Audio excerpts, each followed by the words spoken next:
Good evening guys, कैसे हैं आप लोग। मैं बिल्कुल ठीक हूँ। आप लोग बताना आप लोग कैसे हो।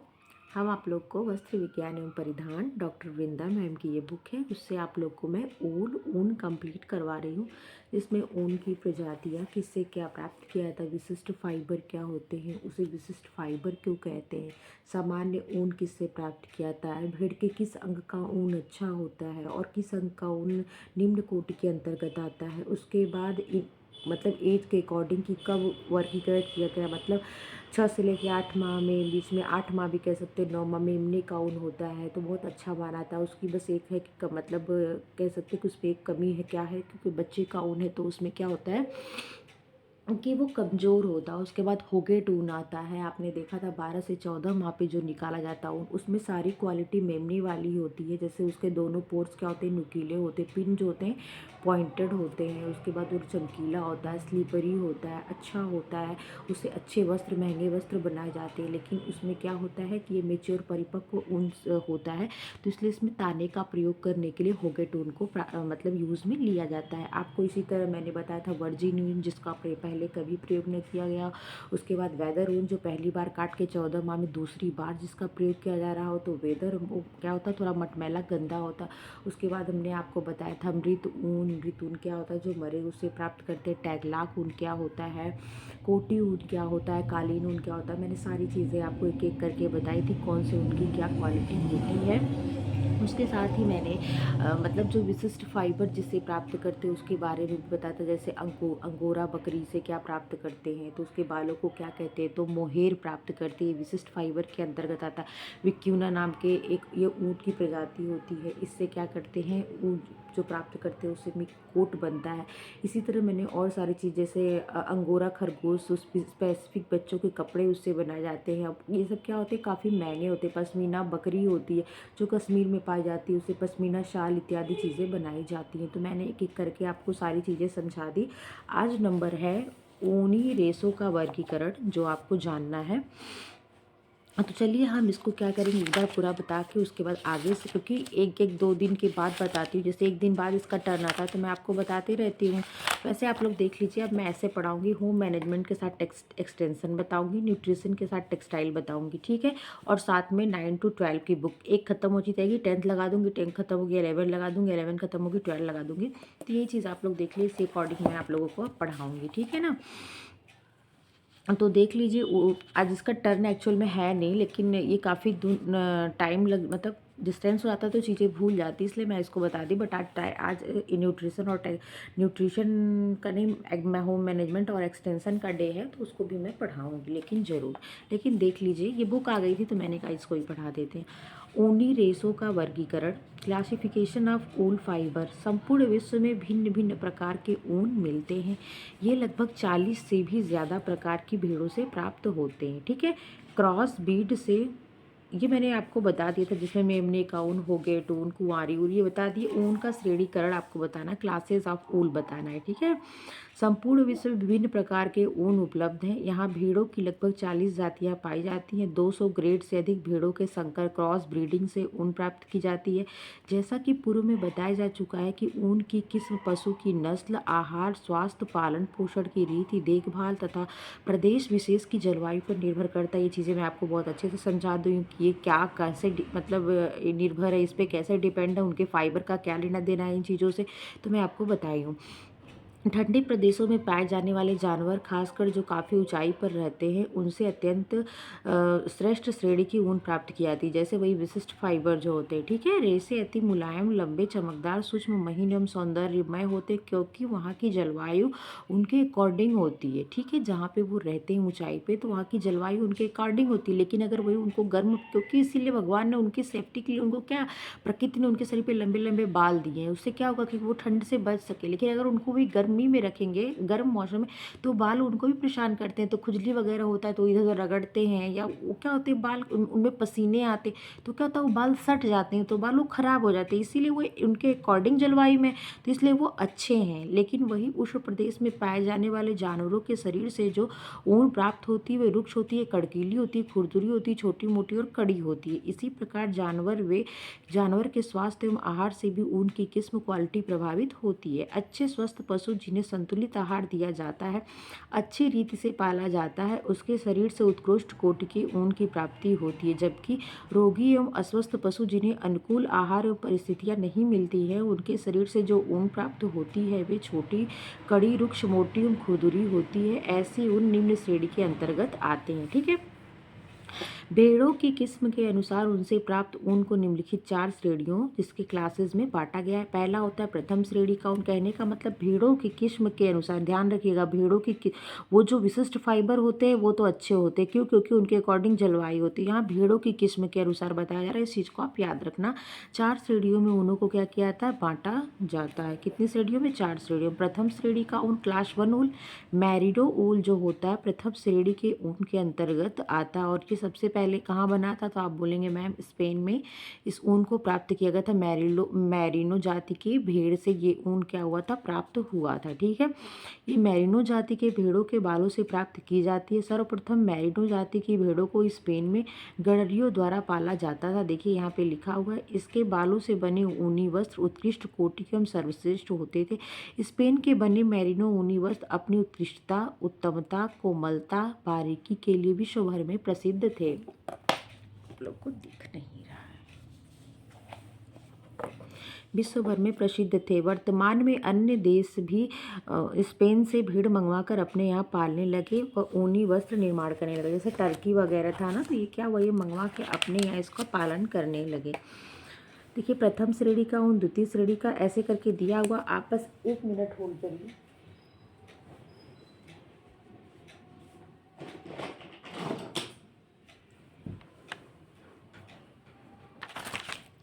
ये देखिए हमारे बच्चे का टॉयज़ है, उसको सारे एनिमल वगैरह लेके आए थे, तो उसमें मुझे भेड़ दिख गई, तो मैं इसको आप लोग को दिखाने के लिए लाई हूँ। मैं इस पे बताऊँगी सारी चीज़ें। ठीक है। आप लोग को देखिए ये भेड़ है, देख रहे हैं आप?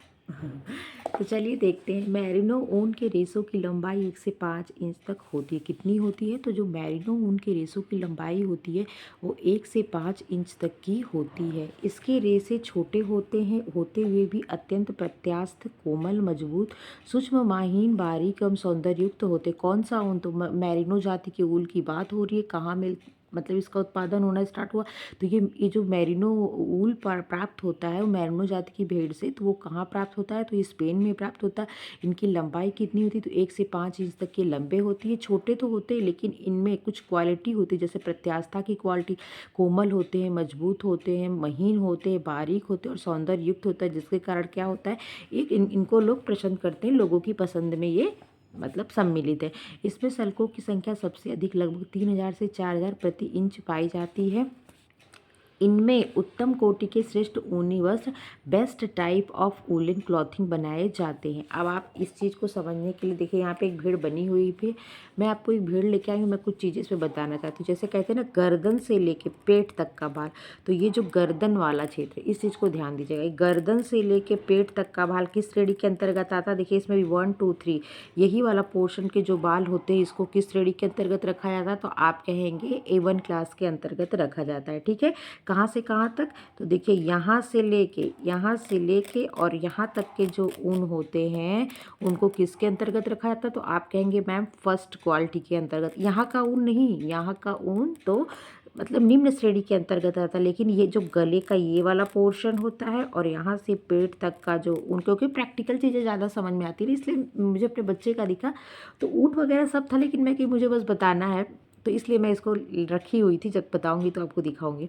तो यहाँ तक का क्या होता है? ऊन क्या होता है? फर्स्ट क्वालिटी का ऊन है। ठीक है। अब आप समझ गए होंगे फर्स्ट क्वालिटी का ऊन क्या होता है। ये सब लेते हुए ये क्या होता है? सेकंड मतलब निम्न क्वालिटी का है, सेकंड क्वालिटी का ऊन कहते हैं। सबसे निम्न क्वालिटी का ऊन इधर का होता है जो ये पीठे वगैरह का होता है। ठीक है। यहाँ की भी क्वालिटी में कुछ गलीमत होती है, लेकिन जो ये पीछे का इसकी पोंछ वगैरह, पेट वेट क्या होता है कि इनके जो टॉयलेट करते हैं, यूरिन वगैरह उसमें लपेटाता था, तो ऊन क्या थे? गंदे मटमैले खराब उनकी क्वालिटी, जैसे अब यूरिन की तो उसमें भी कुछ होता है ना केमिकल लिखते, तो इन बालों को क्या करते हैं? खराब, रुक्ष, रुखड़ा करते हैं। ये सब के बाल क्या होते हैं? तो ये निम्न क्वालिटी के होते हैं। अभी आगे देखिएगा आपको दिखेगा। द्वितीय श्रेणी के ऊन क्लास 2 ऊल। इस श्रेणी के ऊन के रेशों की प्राप्ति जिन भेड़ों से होती है देखो जैसे फर्स्ट क्लास, सेकेंड क्लास और थर्ड क्लास, देखो ये देख रहे हो, यही सबसे अच्छी क्वालिटी का ऊन यहीं से प्राप्त किया जाता है। द्वितीय श्रेणी के ऊन देख लो आप लोग, तो द्वितीय श्रेणी के जो इस श्रेणी के ऊन के रेशों की प्राप्ति जिन क्षेत्रों भेड़ों से होती है वे मूलतः इंग्लैंड, स्कॉटलैंड, आयरलैंड तथा वेल्स में पाए जाते हैं। अब इनकी जातियां अन्य स्थानों में भी पाए जाने लगी। कहाँ पाते हैं? इंग्लैंड में, स्कॉटलैंड में, आयरलैंड में तथा वेल्स में। ठीक है, ये वेस्टर्न देश है, वहाँ पे ये चीज़ें पाई जाती हैं। अब इनकी जातियाँ अन्य स्थानों में भी पाए जाने लगी हैं। ब्रिटेन के बने ऊनी वस्त्र अपनी सूक्ष्मता, सुंदरता, विलक्षण गुणों के कारण विश्व भर में प्रसिद्ध है। कहाँ का? तो आप कहेंगे मैम ब्रिटेन का। ब्रिटेन के बने ऊन वस्त्र भर में अपनी सूक्ष्मता, सुंदरता, विलक्षण गुणों के कारण विश्व भर में प्रसिद्ध है। द्वितीय श्रेणी के ऊन भी उत्तम किस्म के होते हैं, क्योंकि देखो सेकेंड नंबर का यहीं से बस जस्ट लगा हुआ है। तो द्वितीय श्रेणी के ऊन भी उत्तम किस्म के होते हैं, परंतु ये मैरिनो ऊन की बराबरी नहीं कर सकते। इनके रेशे 2 से 4 इंच तक लंबे होते। आप लोग बस 1 सेकंड या 1 मिनट होल्ड करिएगा।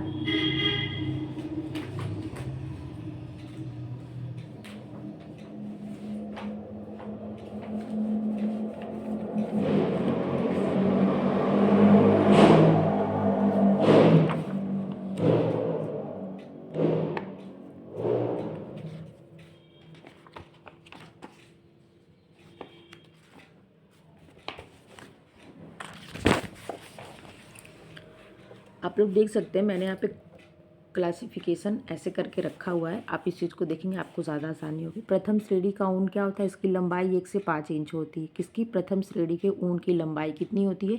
तो 1 से 5 इंच होती है। सल्कों की संख्या कितनी होती है? 3000 से 4000 प्रति इंच होती है। ठीक है, उत्तम श्रेणी के ऊनी वस्त्र बनते हैं। मैरिनो प्रथम श्रेणी का ऊन स्पेन के गरडियों ने पाला था इसे। ठीक है, दूसरे नंबर का द्वितीय श्रेणी का ऊन, इसकी लंबाई कितनी थी? 2 से 4 इंच होती। कितनी होती है? 2 से 4 इंच। कितनी? 2 से 4 इंच। प्रथम की कितनी? 1 से 5 इंच। कितनी? 1 से 5 इंच। कितनी? 1 से 5 इंच। जब मैं ऐसे बोलती हूँ आप लोग मेरे साथ बोला करो, याद हो जाएगा। इसमें क्या होता है? ये भी उत्तम किस्म का होता है। रेशे सूक्ष्म, चिकने, कोमल, बारीक, घुघराले। देखिए कैसे होते हैं घुघराले, में क्रिम्प लिए हुए थे, परंतु शल्क अधिक मैरिनो से कम होते। शल्क अधिक होते हैं, लेकिन मैरिनो से, जो मैरिनो जाति का ऊल था, उससे शल्कों की संख्या कम थी। इसको पहले देख लीजिए, फिर वो ज़्यादा समझ में आएगा। जैसे जर्सी, स्वेटर, पुलोवर इससे बनाए जाते हैं।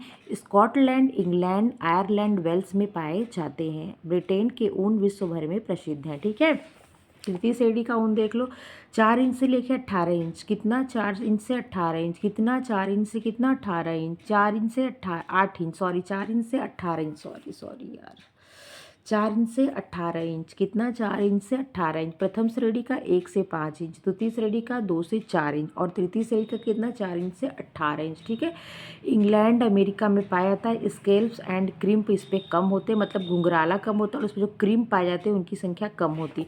प्रत्यास्था, लचीलापन का अभाव होता है। निम्न कोटि के होते हैं। कौन? 4 से 18 इंच का तृतीय श्रेणी का ऊन। इनसे कंबल और दरिया बनते हैं। रेशे लंबे, मोटे, रुक्ष, कड़कीले होते हैं और कड़े होते हैं। ठीक है, सल्कों की संख्या क्या होती है? काफ़ी कम होती है। ठीक है, देख लीजिए आगे। और चतुर्थ श्रेणी के ऊन में क्या होता है? ये मिली जुली भेड़ों से प्राप्त होते हैं। माइग्रेल जाति की भेड़ों से। किससे? माइग्रेल जाति के भेड़ों से। लंबाई 1 इंच से लेकर 16 इंच तक होती है। शल्क एवं घुमाव 1 से 2 तक होते हैं। निम्न कोटि का रेशा होता है। बस ये क्या है? निम्न कोटि का रेशा। आपने देख लिया, प्रथम श्रेणी का ऊन 1 से 5 इंच, द्वितीय श्रेणी का ऊन 2 से 4 इंच, तृतीय श्रेणी का 4 से 18 इंच और चतुर्थ श्रेणी का 1 से 16 इंच। इतनी चीज़ें आपने देख ली। अब आप आती है बुक पे। ठीक है, मैंने क्या ना, ऐसे पढ़ने से नहीं चीज़ समझ आती, लेकिन एक बार कोई चीज़ को शॉर्ट में देख लो तो बड़ी चीज़ें भी एक्सप्लेन करने में आराम रहती है और समझ में भी आती है। तो आपने देख लिया द्वितीय श्रेणी का ऊन कहाँ प्राप्त किया था? तो इंग्लैंड, स्कॉटलैंड, आयरलैंड, वेल्स में। ब्रिटेन से जो ऊनी वस्त्र बनते थे वो अच्छे किस्म के होते हैं, विश्व भर में प्रसिद्ध। किस प्रकार का ऊन? जो द्वितीय क्वालिटी का होता है। अब आप इसकी लंबाई आपके दिमाग में हो गया होगा कितना का, आप कहेंगे मैम 2 से 4 इंच। ठीक है, द्वितीय श्रेणी के ऊन भी उत्तम किस्म के होते हैं, परंतु मैरिनो ऊन की बराबरी नहीं कर सकते। इनके रेशे 2 से 4 इंच तक लंबे होते हैं। इनमें भी शल्कों की संख्या बहुत अधिक, परंतु मैरिनो ऊन से कम पाई जाती है। रेशे सूक्ष्म, चिकने, कोमल, बारीक एवं घुघराले क्रीम लिए हुए होते हैं। इनसे क्या होता है, जर्सी, स्वेटर, पुलोवर आदि बनाए जाते हैं। नेक्स्ट आता है तृतीय श्रेणी का ऊन। आपको लंबाई अब दिमाग में होगी कि कितना मैम ने बताया था, 4 इंच से लेकर 18 इंच तक क्या होते हैं, निम्न कोटि के होते हैं। इनमें प्रत्यास्था वगैरह का अभाव होता है, ठीक है। तृतीय श्रेणी की ऊन जिन भेड़ों से प्राप्त की जाती है वे मूलतः इंग्लैंड और अमेरिका के ही हैं। कहाँ के हैं, तो इंग्लैंड और अमेरिका के ही हैं। इसके रेचे 4 इंच से लेकर 18 इंच तक लंबे, मोटे, रुक्ष, खुरदुरे, कड़कीले एवं कड़े होते हैं। इनमें सल्कों एवं घुमाव जो स्केल्स एंड क्रिम्प की संख्या काफ़ी कम होती है। इनमें प्रत्यास्था, कोमलता, लचीलापन एवं प्रतिस्कंदता का अभाव होता है, अतः इनसे वस्त्र बनाना कठिन होता है। इनसे निम्न कोटि के वस्त्र, कंबल, दरिया आदि बनाए जाते हैं। अब आपको ये चीज़ें समझ आ रही होगी ना एक बार ऐसे देखने के बाद। चतुर्थ श्रेणी का जो ऊन होता है, क्लास 4 ऊन जिसे कहते हैं, उसकी क्या क्वालिटी होती है, तो ये मिली जुली जाति की भेड़ों और माइग्रेल जाति की भेड़ों से, याद रखिएगा क्या, माइग्रेल जाति की भेड़ों से चतुर्थ श्रेणी के ऊन प्राप्त होता है। इनका रेशा होता है उसकी लंबाई 1 इंच से लेकर 16 इंच तक होती है। कितनी, 1 इंच से लेकर के 16 इंच तक होती है। रेशे कड़े, चिकने, बालों के समान व अधिकतर चमकीले होते हैं। रेशों में सल्कों एवं घुमावों की संख्या अत्यंत कम, 1 से 2 ही होते हैं। इनमें पर्याप्त मजबूती, लचीलापन, प्रतिस्कंदता, शिकन, प्रतिरोधकता, प्रत्यास्था का भी सख्त अभाव होता है। क्या होता है, सख्त अभाव होता है। इनसे निम्न स्तर के ऊनी वस्त्र, दरियां, गलीचे, कालीन आदि बनाए जाते हैं। तृतीय श्रेणी। अब आप बताओ, प्रथम श्रेणी का ऊन, प्रथम श्रेणी का ऊन, द्वितीय श्रेणी का ऊन, तृतीय श्रेणी का ऊन और चतुर्थ श्रेणी का ऊन। प्रथम श्रेणी के ऊन की लंबाई कितनी थी, तो आप बोलेंगे मैम 1 से 5 इंच तक थी। द्वितीय श्रेणी कितनी थी, तो बोलेंगे मैम 2 से 4 इंच तक की थी। तृतीय श्रेणी की बोलेंगे तो आप कितना बोलेंगे मैम 4 से 18 इंच की थी। और चतुर्थ श्रेणी की तो आप बोलेंगे 1 से 16 इंच की थी। ये क्या था, इससे उत्तम कोटि का प्राप्त किया जाता था ऊन। इनमें सल्कों की संख्या अधिक थी। वो कितनी थी, तो 3000 से लेकर 4000 सल्कों की संख्या थी। उत्तम कोटि का ऊन था। मैरिनो जाति इसी के अंतर्गत आता है। किस ऊन के अंतर्गत, तो प्रथम श्रेणी के ऊन के अंतर्गत। और मैरिनो भेड़ थी वो कहाँ से मिली थी, मैरिनो ऊल जो प्राप्त किया गया था तो स्पेन में इसकी प्राप्ति थी। गरड़िया इसको पालते थे, ठीक है। सेकेंड नंबर पे जो 2 से 4 इंच का आया था वो द्वितीय श्रेणी का ऊन था। वो कहाँ से मिला था, तो आप बताएंगे मैम ये वाला जो ऊन, ये तो प्रथम श्रेणी का ऊन है। जो यहाँ वाला ऊन इनके पीठ के बाल के पास का, यहाँ का, ये क्या होता है, पेट के पास का, ये क्या होता है, द्वितीय श्रेणी का ऊन होता है, ठीक है। इसकी क्या खास बात है, ये लंबे होते कितने, 2 से 4 इंच। वो 1 से 5 इंच था, इसकी लंबाई क्या होती है, 2 से 4 इंच होती है। समझ जाएगा आप लोग, कितनी, 2 से 4 इंच होती है। और क्या होता है, ये उत्तम किस्म का होता है। चिकने, कोमल, बारीक, घुघराले बाल होते हैं। क्रिम्प होता है, क्रिम्प लिए हुए थे। पर सल्क क्या होता है, सल्क तो होता है लेकिन जो मैरिनो ऊल है उससे कम सल्क होता है, ठीक है। और मैरिनो ऊल को क्या रखा गया, फर्स्ट क्लास क्वालिटी के अंतर्गत लगा गया। कहाँ प्राप्त होता है, ब्रिटेन में, स्कॉटलैंड में, वेल्स में, ठीक है, इन जगहों पे पाया था। अब नंबर आता है तृतीय श्रेणी का ऊन। तो तृतीय श्रेणी का ऊन कहाँ से प्राप्त होता है, थर्ड क्वालिटी का ऊन यहाँ से प्राप्त होता है, यहाँ से, मतलब ये सब निम्न क्वालिटी के ऊन के अंतर्गत रखा जाता है। आप समझ लो, फर्स्ट क्वालिटी का ऊन यही होता है जो गर्दन से प्राप्त किया था, ये मेन होता है। यहाँ से सेकंड या थर्ड, या फिर ये सब थर्ड ही क्वालिटी के अंतर्गत, चतुर्थ श्रेणी यही सब समझ लो होता है। तो थर्ड का क्या लंबाई थी, तो आप बोलेंगे मैम 4 से 18 इंच थी। इंग्लैंड, अमेरिका ही यहाँ पे ही वो प्राप्त होता। प्रत्यास्था, लचीलेपन का अभाव, निम्न कोटि का कंबल, दरिया बनते हैं। चतुर्थ श्रेणी में हमने क्या बताया, तो वही बताया कि इसमें मिले जुले माइग्रेल ऊन का, भेड़ों का प्रयोग होता है। 1 से 16 इंच लंबाई होती है। सल्कों की संख्या कम होती है। निम्न कोटि के ऊन होते हैं। अब मैं आशा करती हूँ कि ये पॉइंट आपको समझ में आ गया होगा। नेक्स्ट आता ऊनी वस्त्रों के प्रकार, काइंड्स ऑफ वूलन फैब्रिक। अब तक तो आपने ऊन पढ़ा, ऊन से कैसे कौन से फर्स्ट क्वालिटी की, कौन से सेकंड क्वालिटी, कौन से थर्ड, कौन से फोर्थ। फिर आपने ये भी पढ़ा कि किस जाति के, मतलब भेड़ से किससे कैसे ऊन प्राप्त किए जाते थे। तो एक भेड़ में जो मेमना होता है उसके ऊन सबसे अच्छे होते हैं लेकिन कमज़ोर होते हैं। फिर जब वो मेच्योर रहते तो उसके ऊन अच्छे रहते। तानों में क्वालिटी मेमने वाले ही रहती, बस वो मजबूत हो जाते तो तानों में उसका प्रयोग करते। उसके बाद आपने क्या देखा था, उसके बाद आपने देखा था वर्जिन ऊन। वर्जिन का मतलब जिसका पहले कभी न प्रयोग किया गया, जिसे कुंवारी कहते हैं। उसके बाद आपने वेदर देखा था। वेदर का मतलब क्या होता है कि उस जो वर्जिन, अरे जो वो परिपक्व होगिट ऊन था ना, एक बार कटा उसके बाद जब दोबारा काटा जाता तो वो वेदर के अंतर्गत आ जाता। और वो क्या होता है, तो आप बताएंगे कि मैम वो मटमैला गंदा हुआ रहता है, उसमें यही कमी होती है, ठीक है। उसके बाद अगला था खिंची हुई ऊन। खिंची हुई ऊन और मृत ऊन में अंतर है। खिंची हुई ऊन का मतलब होता है कि जब आप भेड़ को मांस के लिए प्रयोग करो, उसके बाद चूना और रासायनिक लेप लगाकर उसकी रेसों को खींच लो। इसमें कुछ कमियां हो जाती हैं चूने का प्रयोग करने से और खींचने से। क्या रेसे तन जाते हैं, उनमें तन मतलब तन जाते हैं तो वो अपनी आकृति को प्राप्त नहीं करते। और केमिकल की वजह से क्या होता है, जो उनके प्रोटीन होता है उस पर भी इफेक्ट पड़ता है। उसके बाद आपने कोटी ऊन पढ़ा था। कोटी ऊन भी क्या होता है, इस ऊन पे क्या होता है, वहाँ की जलवायु का प्रतिकूल प्रभाव पड़ता है। उसके असर के कारण वो ऊन जो क्या होता है, निम्न क्वालिटी का होता है। देखते यही है ना, भेड़ों में प्रतिकूल, हाँ यही वो है, निम्न कोटि का नमदा बनता है। जो टेगलाक ऊन था वो भी क्या होता है, निम्न कोटि का होता है। टेगलाक ऊन भी कहता है, टूटा फूटा बदरंग होता है। मृत ऊन जो होता है ये किसी दुर्घटना, जैसे कहीं एक्सीडेंट हो गया हो या उनकी हेल्थ खराब हो, तो जो उसके बाद जो वो ऊन प्राप्त किए जाते हैं वो क्या कहलाते हैं, तो वो ऊन मृत ऊल कहलाते हैं। और एक कालीन वगैरह बनाने के लिए तो निम्न कोटि का ऊन प्राप्त किया ही जाएगा। और आज आपने क्या पढ़ा, प्रथम द्वितीय तृतीय श्रेणी चतुर्थ श्रेणी की लंबाई तो 1 से 5, 2 से 4, 4 से 18, 1 से 16 इंच, यही आपने देखा। और सबसे अच्छा 1 से 5 इंच में 3000 से 4000 सल्कों की संख्या थी। मैंने इतनी चीज़ें आपको बता दी। नंबर अगला है ऊनी वस्त्रों के प्रकार, काइंड्स ऑफ वूलन फैब्रिक। ऊनी वस्त्र निर्माण प्रक्रिया को जानने से पूर्व अगर हम ऊनी वस्त्रों के प्रकार को जाने तो हमें ऊनी वस्त्र निर्माण प्रक्रिया समझने में सहायता मिलेगी। उत्तम कोटि के श्रेष्ठ ऊन से उत्कृष्ट कोटि के सुंदर वस्त्र बनाए जाते हैं। छाटे हुए, या मैं सोच रही हूँ ना कि ये पूरा मैं कंप्लीट करवा लेती हूँ, ऊन और ऊन को और उसके बाद रेशम को। उसके बाद सोच रही हूँ ये जो पूरे जितने भी रेसे हैं पूरे कंप्लीट करा देती हूँ, आर्टिफिशियल रेसों को भी। उसके बाद मैं यूथ उठाती हूँ, उसके सारे क्वेश्चन कराती हूँ, या मुझे इतने में जितने भी क्वेश्चन इंपॉर्टेंट लगे मैं बुक खोल खोल के भी आप लोगों से क्वेश्चन पूछूंगी, ठीक है। लेकिन सोच रही हूँ थोड़ा पहले कवर कर लेती हूँ, क्योंकि एक दो करके मज़ा नहीं आएगा। आप लोग भी थोड़ा पढ़ लेंगे तो आप लोग को चीज़ें समझ में आएंगी, और समझ के साथ साथ क्या है कि आप लोग को मज़ा भी आएगा। तो वही मैं सोच रही हूँ कि पहले क्या करती हूँ कि चीज़ों पढ़ा लेती हूँ। यहीं तक देखिए है कतार, यहाँ से नया चैप्टर स्टार्ट हो गया। आपको मुझे इतना और पढ़ाना है, ठीक है, मैं पढ़ा दूँगी आपको। मैं ऊन पढ़ा रही हूँ, मैंने बहुत कवर कर लिया है। मैं आपको इंडेक्स दिखा देती हूँ एक बार इसका।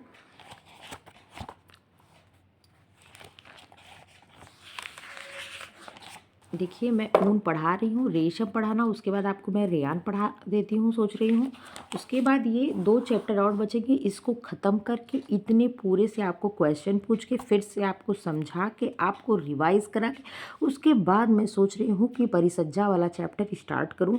परिसज्जा पढ़ाऊँ, डाइंग पढ़ाऊँ, किन का रेशो कैसे धुला जाता है, ये सब चीज़ें परंपरागत वस्त्र वगैरह सोच रही हूँ करा के। उसके बाद ये कताई वाला जो पोर्शन है ना, उसके बाद मैं सोच रही हूँ स्टार्ट करूँ, जिसमें नीटिंग और अलग अलग धागों के प्रकार, ये चीज़ को मैं बाद में बताऊँगी। मैं सोच रही हूँ पहले ये चीज़ों को क्या करूँ, कवर कर लूँ, और ये सब फटाफट कवर हो जाएंगे, आप लोग को समझ में भी आ जाएंगे। चलिए ज़्यादा बातें नहीं करते हैं, टाइम निकल जाता है। उत्तम श्रेणी की ऊन, श्रेष्ठ ऊन से उत्कृष्ट कोटि के सुंदर वस्त्र बनाए जाते हैं। छाटे हुए छोटे छोटे ऊनी रेसे अथवा निम्न स्तर के रेसों को आपस में जमाकर फेल्ट विधि, फेल्टिंग से वस्त्र तैयार किए जाते हैं। इस विधि में ऊनी रेसों को ताप से प्रभावित किया जाता है, ठीक है, ताप और दाब से दबा के क्या फेल्ट का निर्माण होता है, ठीक है, जिसे नमदा भी कहते हैं।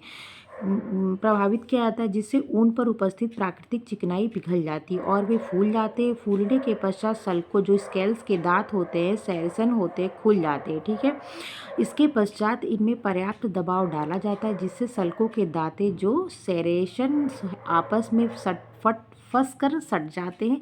चिकनाई उन्हें सटने में पूरा सहयोग देती है। इस प्रकार ताप एवं दबाव, याद रखिएगा ये शब्द, ताप एवं दबाव, हीट एंड प्रेशर के प्रयोग से वस्त्र बनकर तैयार हो जाता है। इसे ही फेल्टिंग कहते हैं, इसे ही नमदा कहते हैं। इसे पट्टू आदि वस्त्र के बनाए जाते हैं। फेल्टिंग विधि द्वारा नमदा, पट्टू आदि वस्त्र बनाए। नमदा और पट्टू किस विधि द्वारा, फेल्टिंग विधि द्वारा बनाया जा रहा है, याद रखना, नमदा और पट्टू, ठीक है।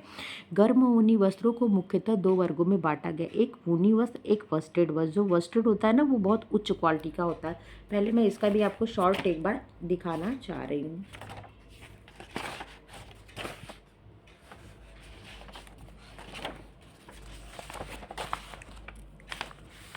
देखो, जीवित भेड़ से उतारी, ये भी क्वेश्चन है, कहीं पहुंच रहा है हमारा। जीवित भेड़ से उतारे गए ऊन जिसको फ्लीस कहते हैं, ठीक है, उसके बाद ऊनी वस्त्र में क्या प्रोसेस हो रहा है और वस्ट्रेड वस्त्र में क्या प्रोसेस हो रहा है देख लीजिए। ऊनी वस्त्र हेतु कार्डिंग करते हैं, देखिए कार्डिंग करते हैं। कार्डिंग प्रक्रिया में ऊन के दो वर्ग होते हैं, क्या इसी में एक वस्ट्रेड में बांटते हैं और एक एक जो होता है ऊन ऐसे ही बनता है, एक अच्छी क्वालिटी उसको अलग कर। उपरोक्त क्रियाएं इसमें नहीं होती, मतलब कहने का कि इसमें कॉम्बिंग, ड्राइंग आउट, रोइंग, ये तीनों प्रोसेस इसमें नहीं होती। इसमें क्या होता है, कार्डिंग के बाद डायरेक्ट क्या होता है, स्पिनिंग होता है, वीविंग होता है और उसके बाद परिसज्जा हो जाती है। लेकिन जो वस्टेड वस्त्र होते हैं उसमें क्या होती है, कॉम्बिंग होती है, छोटे तंतुओं को बड़े तंतुओं से अलग किया जाता है, गीलिंग भी होता है। रेसे, सर्ज, डैबरिन और कोट बर्ड आदि वस्त्र बनते हैं। ड्राइंग आउट किया जाता है, रोविंग किया जाता है, कताई की जाती है, बुनाई की जाती है, उसके परिसज्जा की जाती है। ये दोनों में क्या होता है, ये अंतर है। चलिए अब देख लेते हैं कि वस्ट्रेड ऊन क्या होता है और ऊनी वस्त्र क्या होता है। ऊनी वस्त्र, वूलन फैब्रिक। ऊनी वस्त्र छोटे छोटे रेशों से तैयार किए जाते हैं। रेशों को धुनने के पश्चात सीधे ही, रेशों को धुनने के पश्चात धुनाई करने के बाद सीधे क्या करते, कताई कर दी जाती है। इनकी बटाई भी कम ना के बराबर की जाती है, जिससे वस्त्र कम मजबूत बनते हैं। इन पर हल्की डिजाइन से बुनाई की जाती है, जिससे वस्त्र देखने में कम आकर्षक लगते हैं। देखो एक चीज़ ध्यान रखना, धुनने के पश्चात डायरेक्ट कताई कर दी जाती है। क्या, धुनने के पश्चात डायरेक्ट कताई कर दी जाती है। इन पर बटाई भी ना के बराबर की जाती है। वस्त्र कम मजबूत होते हैं, हल्की डिजाइन दी जाती है। वस्त्र में दबाव पड़ने से ये खिंच जाते हैं, फलतः वस्त्र ढीले हो जाते हैं। इनके सतह पर रोए उठे रहते हैं, इसलिए ये फुज्जीदार, फूजियर दिखते हैं। इन पर इस्त्री भी ज़्यादा टिकाऊ नहीं होती। ये वस्त्र खूब गर्माहट प्रदान करते हैं। ये वस्त्र क्या करते हैं, खूब गर्माहट देते हैं, इस चीज़ को भी ध्यान दीजिएगा। इनमें कम मूल्यवान स्वेटर, बनियान, कंबल, शाल, पुलोवर, कार्डिगन आदि बनाए जाते हैं। आप इन धागों को देखिए, वस्टेड ऊन और ऊनी धागे में ये क्या है, विदाउट कॉम्बिंग है, और ये कोई विथ कॉम्बिंग है, इसलिए क्या है, एकदम चिकना चिकना सा है, देख रहे हैं ना। क्योंकि इसमें क्या किया था, तुरंत धुनाई की जाती है, फिर कताई करके क्या हुआ, रेसे बटाई बटाई भी नहीं की जाती और रेसे में इसको प्रोसेस में भेज दिया जाता है। लेकिन जो वस्टेड होते हैं उसमें सारी कॉम्बिंग, कार्डिंग, रोइंग आउट, पोनियाँ बनाई जाती, ठीक है। फिर ड्राइंग आउट होता है, फिर रोइंग होता है, फिर स्पिनिंग होता है, फिर क्या होता है, फिर उसके बाद उस पर परिसज्जाएँ होती हैं, ठीक है। बहुत सारी प्रोसेस के बाद इसलिए अच्छा होता है। वस्टेड देख लो, वस्टेड वस्त्र बनाने के लिए लंबे रेसों को छांट कर अलग रखा जाता है। रेशों को धुनाई प्रक्रिया के बाद कंघी, कॉम्बिंग की जाती है। धुनाई प्रक्रिया के बाद की जाती है कॉम्बिंग, कॉम्बिंग, कार्डिंग के बाद कॉम्बिंग की जाती है, कार्डिंग की जाती है, उसके बाद क्या की जाती है, कॉम्बिंग की जाती है। और जो वस्ट्रेड होते हैं उससे ये चीज़ नहीं किया जाता, ठीक है।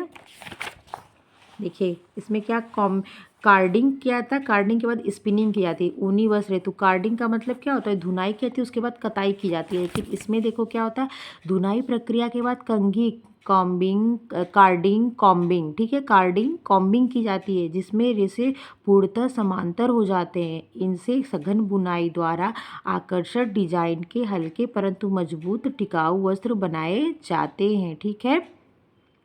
चूंकि ये रेसे लंबे, मजबूत एवं उत्तम कोटि के होते हैं, अतः इनसे गर्म सूट, चेस्टर, जैकेट, ओवरकोट आदि मूल्यवान वस्त्र बनाए थे। क्या क्या, गर्म सूट, चेस्टर, जैसे हम लोग वूलन सूट पहनते हैं ना, वही चेस्टर, जैकेट्स, ओवरकोट आदि मूल्यवान वस्त्र बनाए जाते हैं। क्योंकि धागे लंबे होते हैं तो इससे क्या, लॉन्ग लॉन्ग सूट पूरा बन जाता है। कपड़े में क्या होता है, पूरी लंबाई चाहिए होती है।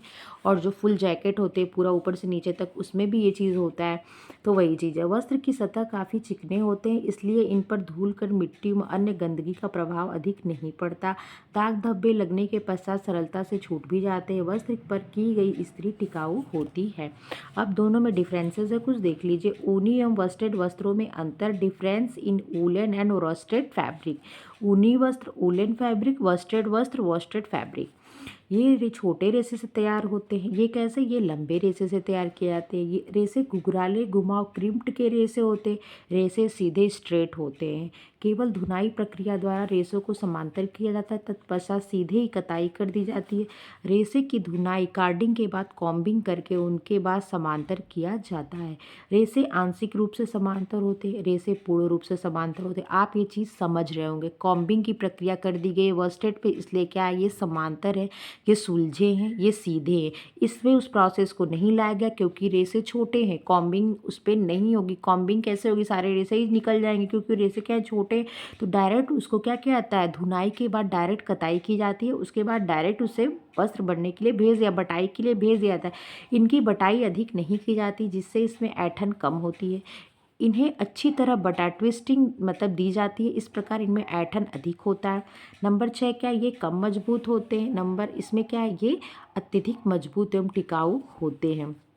नंबर 7 का है, ऊनी वस्त्र में सतह पर रोए उठने से फुज्जीदार फुजियर दिखते हैं, साथ ही सतह खुरदुरी होती है। इसमें क्या है, सतह चिकने एवं आकर्षण दिखते हैं। इसमें क्या 8 नंबर पे, रेसे कमजोर होने के कारण वस्त्र शीघ्र ही ढीले हो जाते हैं जिससे इनकी कार्यक्षमता सर्विसबिलिटी कम हो जाती है। इसमें 8 नंबर पे क्या है, वस्त्र टिकाऊ एवं मजबूत बनते हैं। इसमें 9 नंबर पे क्या है, वस्त्र वस्टेड वस्त्र से भारी परंतु मुलायम होते हैं, वस्त्र हल्के होते हैं। जो वस्टेड वस्त्र होते हैं वो क्या होते हैं, हल्के होते हैं। जो ऊनी वस्त्र होते हैं वो क्या होते हैं, भारी होते हैं, मुलायम होते हैं। 10 नंबर पे क्या है, इन पर की गई इस्त्री कम टिकाऊ होती है। वस्टेड वस्त्र पे क्या होता है, इन पर की गई इस्त्री अधिक टिकाऊ बनी रहती है। फिर 11 नंबर पे क्या है, इनकी बुनाई ढीली होती है इसलिए इन पर अधिक आकर्षक डिज़ाइन के वस्त्र नहीं बनाए थे। किस पे, तो ऊनी वस्त्र पे। और ये वस्टेड वस्त्र पे क्या क्या आता है, तो इनकी बुनाई सघन होती है, मतलब घनी होती है बुनाई, अतः आकर्षक डिजाइन के वस्त्र बनाए जाते हैं। नेक्स्ट नंबर 12 है, सतह खुरदुरी, ये ऊनी वस्त्र की तारीफ है, ठीक है। सतह क्वालिटी उन्हीं की बताई जा रही है। सतह खुरदुरी होने से इनमें धूल कण गंदगी मिट्टी आदि शीघ्रता से प्रवेश कर इन्हें गंदा कर देते हैं, धोने के पश्चात शीघ्रता से साफ भी हो जाते हैं। और वस्टेड वस्त्र में क्या होता है, सतह चिकने होने के कारण इनमें धूल कण मिट्टी व अन्य गंदगी सरलता से प्रवेश नहीं कर पाते, ठीक है। इस कारण वस्त्र जल्दी गंदे नहीं होते। फिर आ जाओ ऊनी वस्त्र पे, नंबर 13, दबाव पड़ने से वस्त्रों का आकार बिगड़ जाता है, रेसे खिंच जाते हैं जो पुनः अपनी आकृति में नहीं प्राप्त करते। और वस्टेड में क्या होता है, तो दबाव पड़ने से इनका आकार नहीं बिगड़ता, साथ ही ये शीघ्रता से अपनी आकृति भी प्राप्त कर लेते हैं। 14 नंबर पे, इन पर मृदु परिसज्जा सॉफ्ट फिनिशिंग की जाती है जैसे भाप देना, रोए उठाना आदि। इन पर कठोर परिसज्जा हार्ड फिनिशिंग की जाती है जिसमें फलस्वरूप सतह चिकने होते हैं जैसे झुलसाना। देखो झुलसाना किसके हार्ड फिनिशिंग है, इस चीज़ को भी याद रखना। और सॉफ्ट फिनिशिंग क्या है, भाप देना और रोए उठाना। 15 नंबर पे क्या है, रेशों को अन्य रेशों के साथ मिश्रित कर वस्त्र तैयार किया जाता है। वस्टेड वस्त्र में क्या होता है, इन्हें आसानी से दूसरे रेशों के साथ मिश्रित नहीं कर सकते हैं क्योंकि क्या इनकी एक अलग क्वालिटी है। नंबर 16, इनमें रोएं उठे होने से इनके बीच में हवा फंस जाती है अतः ये अधिक गर्माहट प्रदान करते हैं, ये भी गर्माहट प्रदान करते हैं। 17 नंबर पे क्या है, इनसे कम मुलायम वस्त्र जैसे स्वेटर, बनियान, शॉल, पुलोवर, कंबल, कार्डिगन, फ्लानेल, हौजरी के समान आदि बनाए जाते हैं। इनसे अधिक मूल्यवान जैसे गर्म suit, chester, coat, overcoat, shooting jacket आदि बनाए जाते हैं। अब आप समझ गए होंगे कि ऊनी और वस्टेड में क्या फ़र्क है। ऊनी से वस्टेड की क्वालिटी अच्छी होती है। ऊनी क्या होता है, छोटे रेशों से बने वस्त्रों से बनाए जाते हैं। इसमें क्या होता है, इसमें डायरेक्ट धुनाई के बाद क्या होता है, कताई के लिए भेज दिया था। लेकिन जो वस्टेड होता है उसको पहले धुनाई के बाद कॉम्बिंग की प्रोसेस की जाती है, उसके बाद उसकी पूनियाँ बनाई जाती है, भी क्या काफ़ी ऐड करके पूनियाँ तैयार की जाती है। इसलिए कपड़े ड्रेस क्या होते हैं, चिकने चमकदार समांतर हो जाते हैं, उन पर धूल कड़ ये सब चीज़ें इकट्ठा नहीं होती है, इससे मूल्यवान वस्त्र बनते हैं।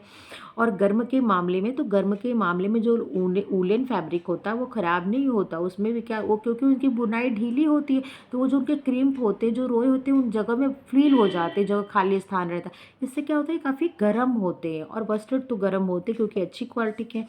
तो मैं ये सारी चीज़ें आपको यहाँ तक बता दी। नेक्स्ट नंबर आता है ऊन का उत्पादन। देखिए अभी कितना बाकी है, ये थोड़ा लॉन्ग चैप्टर है, अभी 3-4 चैप्टर है, एक दिन मुझे लगता है और इस पे आपको लगेगा। ऊन का उत्पादन, मैन्युफैक्चरिंग ऑफ वूल। ऊन का उत्पादन निम्नलिखित चरणों से संपन्न होता है। नंबर 1, भेड़ों से ऊन काट कर एकत्र करना, शेयरिंग एंड शीप। ध्यान रखिएगा, जैसे आपने कॉटन पढ़ा था, जैसे आपने लिनन पढ़ा था, जैसे आपने जूट पढ़ा था, वैसे इस चीज़ों को भी ध्यान रखें। इसकी हार्वेस्टिंग नहीं की जा रही है, इसकी रेटिंग नहीं की जा रही है, इसकी रिपलिंग नहीं की जा रही है। इन चीज़ों को आप याद रखिएगा। इसका क्या हो रहा है, ये भीड़ है, ये जंतु है, इसलिए क्या हो रहा है, भेड़ों से ऊन काट कर एकत्र किया जा रहा है। तो शेयरिंग ऑफ शीप, भेड़ उनके शरीर से बालों को उतारना क्या कहलाता है? शेयरिंग कहलाता है। याद रखिएगा, शेयरिंग। सबसे पहले भेड़ों के शरीर से ऊन काटकर अलग करना होता है। ऊन काटकर उतारने का कार्य प्रदेश विशेष की जलवायु पर निर्भर करता है। भारत में ऊन की कटाई वर्ष में 2 बार की जाती है, एक मार्च में और एक सितंबर में। कहीं कहीं ऊन की कटाई 3 बार भी हो जाती है। इसी तरह अमेरिका में अप्रैल व मई के माह में, इंग्लैंड में जुलाई व ऑस्ट्रेलिया में सितंबर माह में ऊन की कटाई होती है। अमेरिका में देखो अप्रैल और मई में, इंग्लैंड में जुलाई में और ऑस्ट्रेलिया में सितंबर माह में। हमारे यहाँ सितंबर और मार्च ठंडा होता है थोड़ा। ऊन की कटाई से पूर्व भेड़ों को पहले साफ पानी से नहलाया जाता है, तत्पश्चात कीटाणुनाशक युक्त पानी से धोया जाता है। ऊन काटकर उतारने का कार्य 2 प्रकार किया जाता है, हाथ द्वारा कटाई शेयरिंग ऑफ हैंड, मशीन द्वारा कटाई शेयरिंग बाई मशीन। कितने द्वारा होती है कटाई इनके बालों की? तो दो।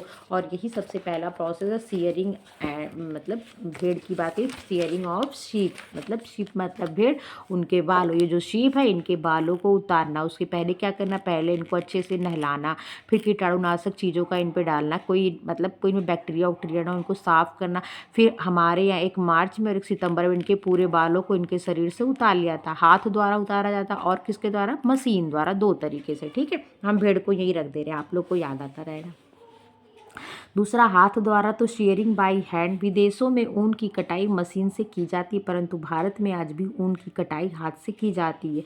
किसी स्थान पर यहाँ मशीन से भी कटाई की जाती है। ऊन की कटाई के लिए ब्लेड और औजारों का प्रयोग किया जाता है। ये देख रहे हैं, मतलब यही दोनों ब्लेड इधर ही लगी है। देखो हसुआ बोलते हैं, हसिया जो होता है, इसे घास वगैरह गाँव में काटे जाते हैं, वो चीज़ें।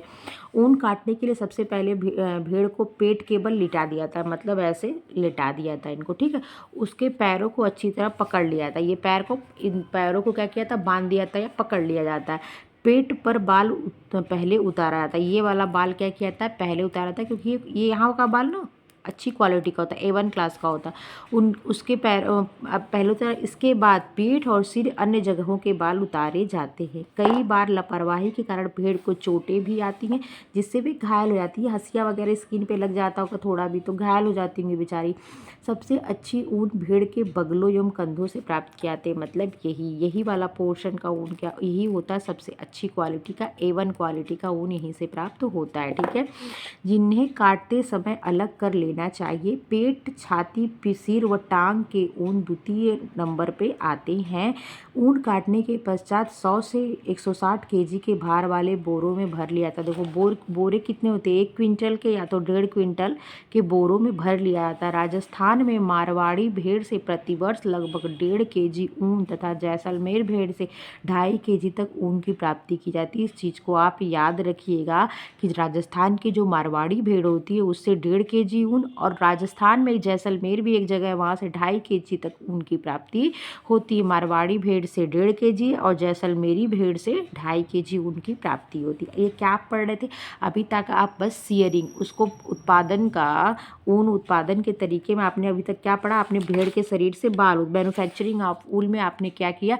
अभी तक भेड़ के शरीर से बाल उतारा, ठीक है, वो भी 2 तरह से, एक हैंड द्वारा और एक मशीन द्वारा। तो आप भारत में हैंड द्वारा उतारा जाता है, ठीक है। कैसे उतारा जाता है बता दिए।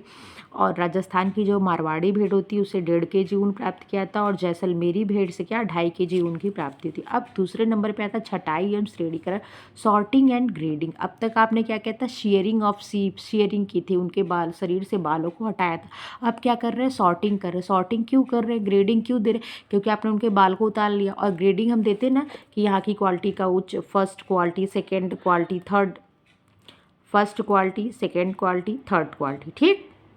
फिर उसके बाद 5, 6, 7, 8 ये सब निम्न क्वालिटी के ऊन होते हैं ना। तो यही श्रेणीकरण करना। देख लीजिए, एक ही भेड़ के शरीर से लगभग 15 से 20 श्रेणियों के ऊन प्राप्त किए जाते हैं। अतः छटाई का कार्य कुशल एवं निपुण व्यक्तियों द्वारा किया जाता है।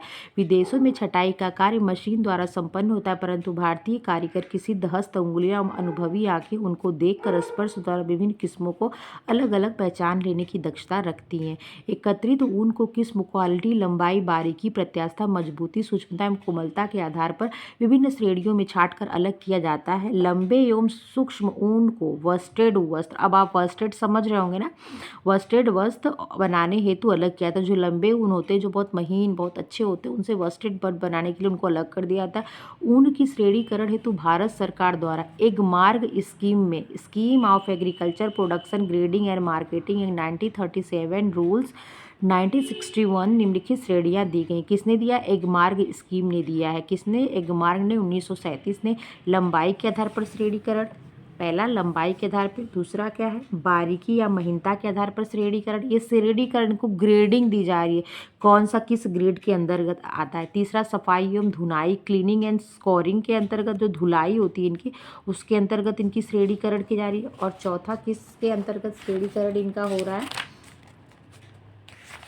तो आप देख सकते हैं इनके सुखाना, ड्राइंग, यहाँ पे तो इसकी वो तो प्रोसेस हो गया। अच्छा, 3 श्रेणियां ही दी गई। नंबर 1 पे लंबाई के आधार पर श्रेणीकरण, नंबर दूसरा बारीकी एवं महीनता के आधार पर श्रेणीकरण, नंबर तीसरा सफाई एवं धुलाई। अच्छा, सफाई एवं धुलाई बस एक, ये लंबाई के आधार पर श्रेणीकरण, दूसरा बारीकी और महीनता के आधार पर श्रेणीकरण। 2 भागों में श्रेणीकरण किया गया इनका, एक लंबाई के आधार पर, एक महीनता। मतलब लंबाई के आधार पर मतलब क्या है? ये रेसे कितने लंबे लंबे हैं, ठीक है, इसके आधार पर। महीनता के आधार पर एक रेसे की महीनता है, उसका डायमीटर, उसका व्यास कितना है, इसको चेक किया जाता है, ठीक है। उसकी फाइननेस को चेक किया जाता है। इस 2 आधार पर क्या हुआ? इनका श्रेणीकरण हुआ है। किसका? तो ऊन के फाइबर का। ऊनी मतलब जंतु के शरीर से जो ऊन प्राप्त किया था, ऊन उनके जो शरीर के बाल होते हैं उनके बालों का, ठीक है। 2 आधार पे, एक क्या लंबाई के आधार पे, दूसरा क्या तो बारीकी और महीनता के आधार पे, ठीक है। अब ये प्रोसेस चल रही है, तो दूसरी प्रोसेस जो छटाई एवं श्रेणीकरण थी, सॉर्टिंग एंड ग्रेडिंग, उस आपने सॉर्टिंग देख ली कैसे की आती। अब ये ग्रेडिंग का नंबर आता है एगमार 1937, जिसकी स्थापना 1937, उसने इसे क्या ग्रेडिंग कर रहा है। तो लंबाई के आधार पर श्रेणीकरण कर रहे हैं, तो 2 इंच तक के ऊनी रेशों को एक अक्षर जैसे ABCD आदि से दर्शाया जाता है। 2 इंच के जो ऊनी रेसे होते हैं उनको ABCD नाम से दर्शाया जाता है। बी नंबर पे जो 2 से 4 इंच तक के होते हैं उनके 2-2 मतलब इनकी, जैसे ये बोरों में जब भर के जब ये फैक्ट्रियों में जाती होंगी तो वहाँ पे खोल खोल के बोरे थोड़ी देखे जाते होंगे, ये तो बोरे वहीं बोरों में भरे जाते हैं। मतलब जहाँ पे इसकी छटाई की जाती है वहीं इसकी सॉर्टिंग करके इनको बोरों में भर के ये लेवल लगा दिया जाता हो कि ABCD ऐसे एक एक अच्छा लगाता, तो समझ जाते होंगे कि इसमें 2 इंच के ऊनी रेसों के बाल हैं। और जिस पे AA, BB, CC, DD ऐसे जैसे चिप इस लेबल लगाया जाता होगा, तो वो समझ जाते होंगे कि इसमें क्या है, इसमें 2 से 4 इंच तक के रेशे हैं, जो मतलब 2-2 अक्षर से इनको क्या इंडिकेट किया जा रहा है, AA, BB, CC, DD। पहले में 2 इंच थे तो एक नंबर एक एक शब्द, 2 से 4 नंबर तो 2-2-2-2-2, ठीक है, समझ गए। बारीकी या महीनता के आधार पर कैसे श्रेणीकरण करते हैं? Fineness, grade, specification. बारीकी के आधार पर ऊन का श्रेणीकरण निम्न प्रकार से किया जाता है।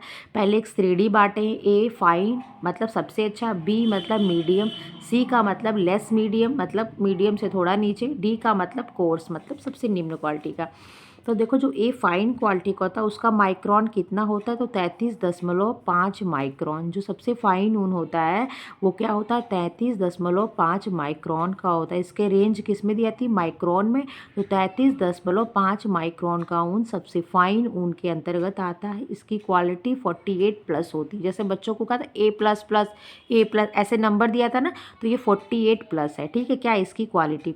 B जो मीडियम का है उसका क्या है, तो 34 से लेकर के 39, 34 से लेकर के मतलब 0 का क्या मतलब, तो 34 से लेकर 39 के बीच में माइक्रोन होता है। 34 से 39 माइक्रोन होता है क्या, तो मीडियम का ऊन। और इसकी क्वालिटी क्या होती है, 40 से लेकर 48 तक के अंतर्गत होती है, ठीक है। नेक्स्ट है C लेस मीडियम, 39.5 से लेकर 43 तक होता है माइक्रोन। और गुड क्वालिटी क्या है, तो 36/40, ठीक है, अपॉन 40। फिर नेक्स्ट है D जिसे कॉर्स कहते हैं, क्या है, 43 एंड एबव, और इसका क्वालिटी क्या है 32। ठीक है, तो आप समझ गए होंगे सबसे फाइन क्वालिटी का जो ऊन है वो कितने माइक्रोन का, तो 33.5 माइक्रोन का ऊन जो सबसे फाइन सबसे महीन क्वालिटी का ऊन होता है। देखिए इसको कितने क्वालिटी में कितने प्लस मिलते हैं, तो 48 प्लस उसके गुण होते हैं।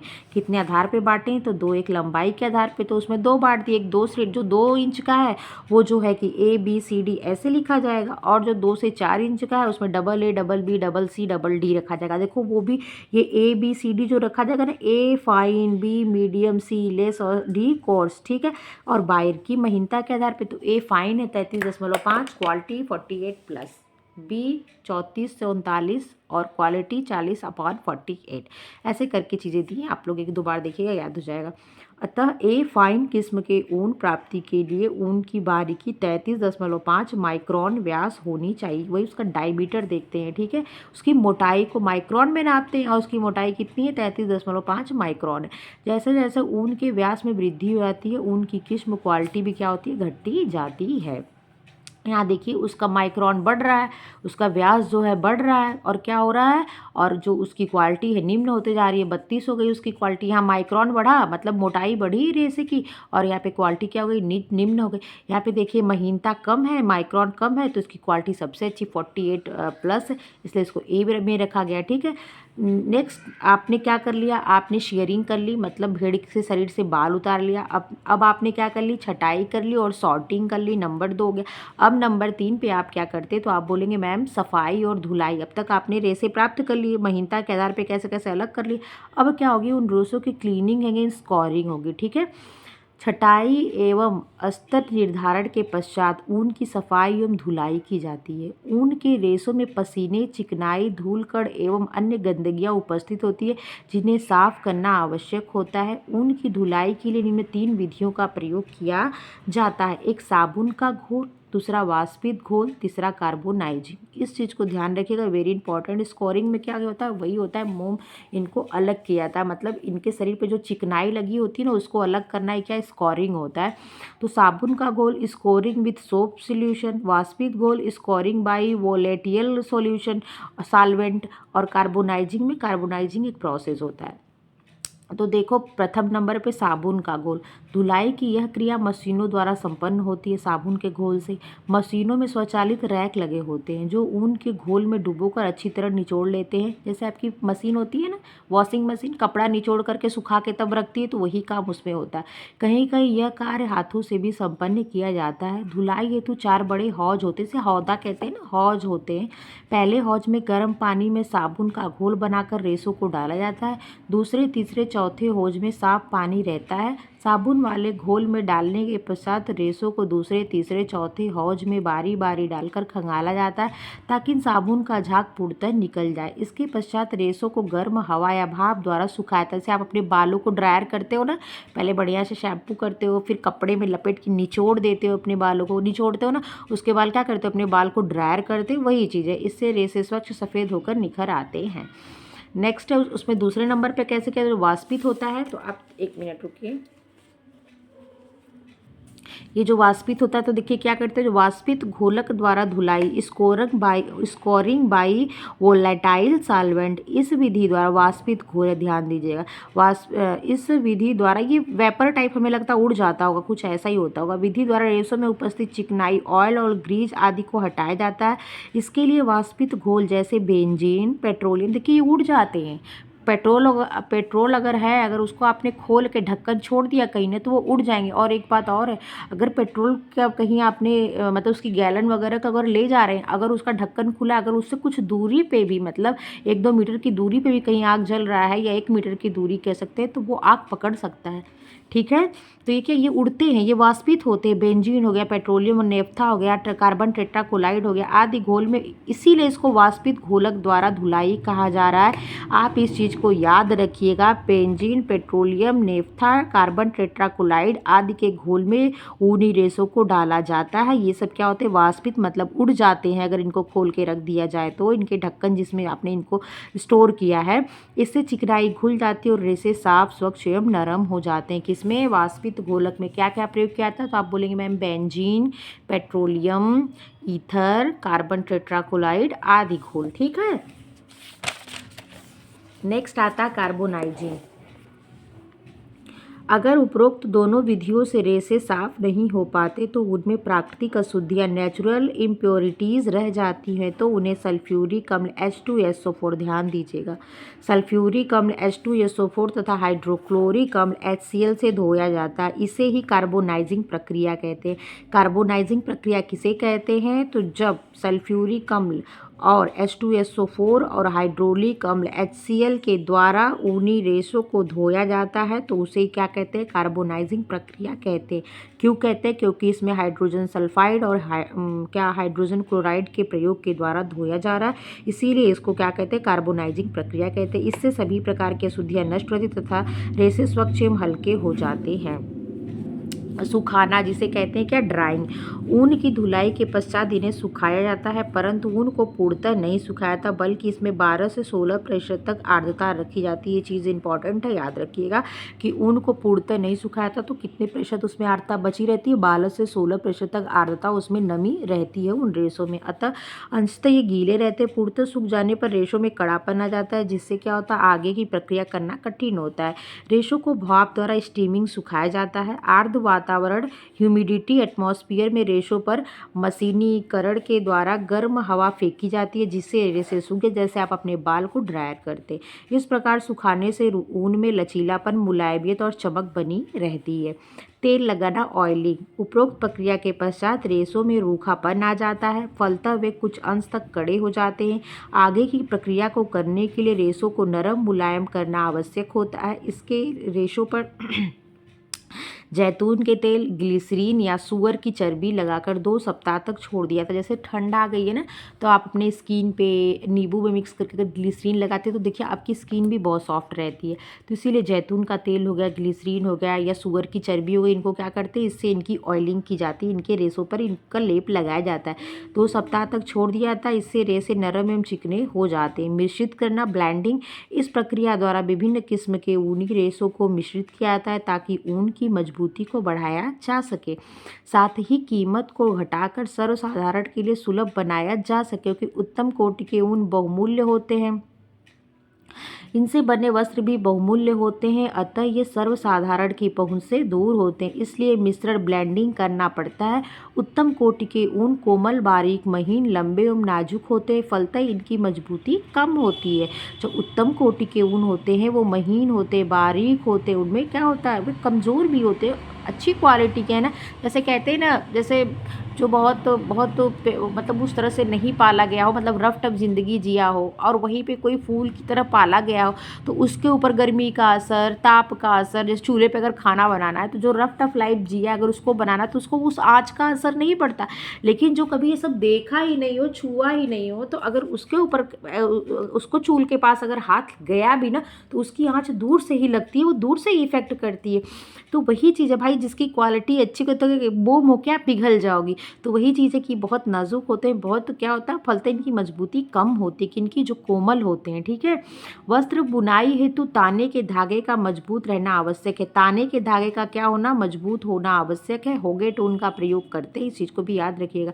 इसलिए इन्हें दूसरे रेशों के साथ मिलाकर ब्लेंडिंग करके वस्त्र बनाए जाते हैं। कभी कभी इनमें कपास के रेशे भी मिलाए थे। आपने पढ़ा था ना, काट्स ऊल, कॉटन और ऊल पढ़ा था ना, तो वो मिश्रित धागे का वही वर्णन है। उसके बाद इतना करने के बाद अब देखो, मतलब इतना तो किया गया, मतलब शेयरिंग की गई, उसके बाद सॉर्टिंग की गई और उसकी रेट, मतलब क्या कहते हैं उनको, क्या श्रेणीकरण किया गया, उसको इंग्लिश में क्या कहते हैं? वर्गीकरण, ग्रेडिंग दी गई। उसके बाद क्या गया? इनकी धुलाई की गई, इनकी सफाई की गई। देखिए, सफाई एवं क्लीनिंग एंड स्कोरिंग। स्कोरिंग किस पे? ऊनी वस्त्रों पे ही होता है, ऊनी धागों पे स्कोरिंग की गई। और कैसे कैसे की गई? 3 विधियों द्वारा, साबुन द्वारा, वाष्पित घोल द्वारा और कार्बोनाइजिंग द्वारा। साबुन द्वारा, साबुन का प्रयोग, हौज में का प्रयोग किया गया, साबुन का प्रयोग करके इसको साफ किया गया। वाष्पित घोलक में क्या हुआ? बेंजीन का, ईथर का, पेट्रोलियम का, कार्बन टेट्राक्लोराइड का प्रयोग करके साफ किया गया। कार्बोनाइजिंग का क्या है? जिसमें H2SO4 और हाइड्रोक्लोराइड के प्रयोग के द्वारा इसको साफ किया था। ये करने के बाद जो बची खुची कोई भी गंदगी होती है तो साफ हो जाती है। और कार्बोनाइजिंग की प्रक्रिया ऊनी वस्त्रों पे की जाती है। और एक बात बता देते हैं कि इसको कार्बोनाइजिंग प्रक्रिया कहते हैं। इसी प्रोसेस को ही कार्बोनाइजिंग प्रक्रिया करते हैं। तो आपने ये किया, फिर रेसों को सुखाया, उस पर भी थोड़ी सी आर्द्रता छोड़ दी 12 से 16% तक, उसको सुखाया। फिर उस पर क्या कहते तेल लगा। जैसे आप अपने बाल है, बालों बस उतार न रहे हो, लेकिन आप बालों को क्या करते हैं, आपके बाल में ऑयल मतलब आपके बाल गंदे हो गए, मतलब उसमें तेल ग्रीस, कभी कभी ऐसा होता है अगर आप ऑयलिंग ना भी किए रहिए और 1-2 हफ्ते अगर बाल शैम्पू ना करिए, तो जैसे किसी लोग घर में कभी कोई डेथ हो गई होती है तो काफ़ी दिन तक वो कुछ रस्म चलती है, मतलब कुछ रीतियाँ होती हैं जिसमें 10 दिन या 12 दिन बाल नहीं धुलने रहते, तो उसमें क्या होता है बाल एकदम चट चट से करने लगते, ऐसा लगता है काफ़ी तेल लगे, गोंद टाइप का, बाल एक दूसरे में उलझ के चिपक जाते हैं। पहले वो प्रोसेस हुई, तो उसको क्या किया, मतलब यहाँ तो सबसे पहले शेयरिंग की गई, मतलब बाल उतारा गया। आप इस चीज़ को छोड़ दीजिए, बस आपके बस बाल उतारे नहीं गए, बाल हैं पर एक मतलब काल्पनिक समझ जाना, बाल उतारे गए। उसके बाद आपने क्या करना, तो आपके बाल श्रेणीकरण किए गए। जैसे आगे के बाल एक तो होते हैं ना, जिसे कहते हैं कि बेबी हेयर, जो छोटे छोटे होते हैं, तो उनको अलग कर लिया गया। जो लॉन्ग लॉन्ग ये बीच के बाल या पीछे के बाल जो लंबे लंबे थे, उनको अलग कर लिया गया। सॉर्टिंग ग्रेडिंग दे दी गई। ग्रेडिंग जो 2 इंच के थे उनको A B C D ऐसे 2 से 4 इंच थे, उसको AA, BB, CC और DD दे दी गई। एक उनकी महीनता माइक्रोन के आधार पर, तो एक हो सबसे फाइन जिसमें क्या था 33.5, हाँ 33.5 और 48 प्लस उसकी क्वालिटी थी। सबसे जो लो था 42% या 43 जो था, क्या कहते हैं, वो माइक्रोन था और उसकी क्वालिटी सबसे ख़राब थी, 30 या 32 थी। ठीक है, उसकी क्वालिटी थी। ये चीज़ आपसे समझ लिया। आपने अपने बालों को फिर रेटिंग दे दी, जो जैसे निकाले महीनता के आधार में। कहीं कहीं कोई बाल देखिए बड़ा मोटा सा लगता है, कहीं कहीं क्या होता है, मान लीजिए किसी का बाल रुक्ष है और कोई बहुत अच्छा बाल है, 2 बाल को आप रख लीजिए, ठीक है, और उसी हिसाब से उसको बांट दिए। आपने उन बालों की गंदगी दूर की, जैसे आपने शैम्पू किया, तो आपने अपने बालों पे मान लीजिए कोई भी शैम्पू किया, तो समझ जाना यहाँ पे बालों को 3 प्रकार से शैम्पू किया जा रहा है। एक तो साबुन से धुल रहे हैं, एक ये वाष्पित चीज़ों से साफ कर रहे हैं, या तो कार्बोनाइजिंग कर रहे हैं। जो साबुन से धुल रहे हैं उसमें 4 हो जाए, एक में साबुन का घोल है, 3 में साफ पानी है। एक पहले साबुन में बढ़िया से रगड़ के फिर तीनों में साफ करते करते उसको साफ कर देते। और जो वाष्पित विधि द्वारा है, उसमें carbon tetrachloride, benzene, ether, petroleum का प्रयोग करके उसकी धुलाई की जा रही। तीसरा जो कार्बोनाइजिंग है, वो लास्ट समझ सकते हो, या जो कोई भी इम्प्योरिटी बची हुई है उसको साफ करने के लिए H2SO4 सल्फर, सल्फ्यूरिक एसिड और HCl हाइड्रोक्लोरिक अम्ल का प्रयोग किया जाता है। उसके बाद उसको साफ किया था, अशुद्धियाँ नष्ट किया था, इसे कार्बोनाइजिंग प्रोसेस कहते हैं। फिर आपने अपने बालों को अब तक शैम्पू किया, फिर बालों को अपने सुखा लिया। सुखाने के बाद आप वो सीरम लगाते हो ना, बहुत लोग सीरम लगाते हैं, नहीं तो बहुत लोग क्या करते हैं तुरंत हल्का सा ऑयलिंग ही कर लेते हैं, क्योंकि बाल बहुत उड़ रहे हैं इधर उधर, कहते हैं ना बाल उड़ते हैं और वैसे थोड़ा सा इकट्ठा रहेंगे, मुंह पे आते अच्छा नहीं लगता। तो क्या किया आपने, बालों में या तो सीरम लगाना है तो सीरम भी क्या चिकनाई दे रहा है, या तो आप हल्का सा ऑयल लगा लो भाई साहब। अगर सीरम नहीं पा सकता तो हल्का सा ऑयल, कोई हल्का लाइट ऑयल होता है तो लगा लेते हैं, ठीक है। यहाँ तक आप अपने बाल से संबंधित करके चीज़ें। फिर उसके बाद क्या ब्लेंडिंग की जाती है। ब्लेंडिंग करने की मेन वजह ये है कि जो थोड़े अच्छे रेसे होते हैं तो थोड़े ख़राब रेसे होते हैं, उनको मिक्स कर दिया जाता है, क्यों सबकी पहुँच में हर चीज़ें पहुँच जाएँ, सबकी पहुँच में कम दाम में क्या हो, हर चीज़ें सबको मिल जाए। इसीलिए क्या किया था, ब्लेंडिंग की प्रोसेस कुछ अच्छे क्वालिटी के रेसों को कम क्वालिटी के रेसों में मिलाया था। वजह ये भी होती है कि उनको जो मतलब कार्डिंग की प्रोसेस, इन सब की जो गुजारा जाता है, पोनिया बनाने में क्या होता है, आराम होता है, ठीक है। उसके बाद इतने के बाद अब क्या होता है, कार्डिंग की प्रक्रिया होती है, धुनाई की प्रक्रिया होती है। कभी कभी इनमें कपास के रेसे मिला जाता है, आपको मैं बताया जैसे काटसूल उदाहरण है। धुनाई कार्डिंग अब जाके मिश्रित करने के बाद अब धुनाई की प्रोसेस की जाती है, क्योंकि बड़े और छोटे को एक पे करके धुनाई कर दिया, धुन दिया जाता है, ठीक है। रेसों की धुनाई से पूर्व निश्चित कर लिया जाता है कि किस प्रकार के वस्त्र बनाने हैं, क्योंकि ऊनी एवं वस्टेड वस्त्र निर्माण प्रक्रिया में थोड़ा अंतर है। आपको बता दी, कताई के मतलब धुनाई के बाद तुरंत कताई, धुनाई के बाद कताई होता है किस पे, तो आप बोलेंगे ऊनी रेसों में, और धुनाई के बाद फिर कॉम्बिंग की प्रोसेस वस्टेड रेसों में होती है। इसीलिए कहा कि क्या होता है, कुछ प्रोसेस में अंतर होता है, इसलिए तुरंत पहले ही निर्धारित कर लिया जाता है कि आपको वस्टेड बनाना है कि ऊनी वस्त्र बनाना। ऊनी वस्त्र में स्वेटर वगैरह, ये होजरी के वस्त्र, ये सब दिया है। और जो वस्टेड होते हैं मतलब लॉन्ग जैकेट, वूलन सूट हो गए, चेस्टर हो गए, पुलोवर हो गए, ये सब चीज़ें। तो चलो धुनाई कर रहे हैं, पहले निर्धारित कर लेना कि आपको बनाना क्या है, ठीक है। अगर ऊनी वस्त्र बनाने हैं तो जिन रोलर्स से निकाला जाएगा उनमें दांत, वायर टूथ लगे होते हैं, इसी से रेसे फंसकर खींचकर निकलते जाते हैं। धूल कण, गंदगी, बाहरी अशुद्धियाँ स्वतः ही दूर होती जाती है। रेशे भी आंशिक रूप से समांतर होते जाते हैं। इसमें रेशे बस आंशिक रूप से समांतर किए जाते हैं क्योंकि ज़्यादा छोटे रेशे का प्रयोग, या इनका लक्ष्य क्या है, कि मतलब ऊनी वस्त्र बनाना है, ठीक है। अगर वस्टेड वस्त्र बनाने हैं तो रेशों को विशेष प्रकार की धुनाई की जाती है ताकि पूर्णतया समांतर व चिकने हो जाएं, क्योंकि इन पर अधिक ऐंठन देनी पड़ती है। इनमें कम ऐंठन दी जाती है। जो ऊनी वस्त्र होते हैं इसमें जगह होती है, गर्म तो होते हैं, सॉफ्ट भी होते हैं, लेकिन क्या होते हैं निम्न थोड़ा उनसे महंगे सस्ते होते हैं। कंघी करना, कॉम्बिंग। कंघी करने की प्रक्रिया भी इन्हीं रेशों पर की जाती है जिनसे वस्टेड वस्त्र बनाए थे। मैंने आपको दिखाया था, मैं एक नोट्स लिखी हूँ उसमें। इस प्रक्रिया के दौरान लंबे वस्टेड वस्त्रों पे देखो कॉम्बिंग की जाती है, जो ऊनी वस्त्र बनाने होते हैं उस पर कॉम्बिंग नहीं की जाती है। इस प्रक्रिया के दौरान लंबे एवं बड़े रेशे और भी समांतर हो जाते हैं। कम लंबाई के रेशे छटकर अलग हो जाते हैं। धूलकण, वनस्पति, अशुद्धि, अन्य गंदगी निकल जाती है। इसके पश्चात इनकी पोनियां बना ली जाती हैं, ठीक है। ऊन के लंबे सीधे रेशे को टॉप्स कहते हैं। वेरी इंपॉर्टेंट है, इस चीज़ को मत भूलिएगा। जैसे आपने लिनन में देखा था ना, छोटे रेशे को टो और बड़े रेशे को लाइन कहते हैं, और ऐसे तो छोटे रेशे को क्या कहते हैं स्टेपल और बड़े रेशे को फिलामेंट कहते हैं। वैसे ऊन में देख लिए छोटे रेशे को क्या कहते हैं टॉप्स कहते हैं, टॉप्स कहते हैं, टॉप्स कहते हैं। ऊन के लंबे सीधे रेशे को टॉप्स कहते हैं। ऊन के लंबे सीधे रेशे को क्या कहते हैं टॉप्स कहते हैं। और लिनन के लंबे रेशे को लाइन कह रहे थे, ठीक है। छोटे रेशे को टो कहते हैं। छोटे रेशे को अन्य रेशों के साथ मिश्रित कर अनेक प्रकार के उपयोगी वस्त्र बनते हैं। नंबर 9 पे आता है खींचना, ड्राइंग आउट। ये तो अब प्रोसेस चले लगी, कार्डिंग चली, फिर कॉम्बिंग चली, फिर ड्राइंग आउट चली। लेकिन कॉम्बिंग की प्रोसेस जो होता है ऊनी वस्त्रों पे नहीं किया जाता। अगर थोड़े वस्त्र जैसे सस्ते बनाने, वस्टेड वस्त्रों में कॉम्बिंग की प्रोसेस ज़्यादा की जाती है। खींचना होता है ड्राइंग आउट। खींचना ड्राइंग आउट की प्रक्रिया से केवल उन्हीं टॉप पोनियों पर की जाती है। टॉप की पोनियों पर की जाती है, मतलब लंबे रेशों पर ड्राइंग आउट किया जाता है जिनसे वस्टेड वस्त्र बनते हैं। इस प्रक्रिया में कई पोनियों को आपस में मिलाकर सघन बनाया जाता है, फिर इन्हें खींचकर पतली पोनियां बनाई जाती हैं।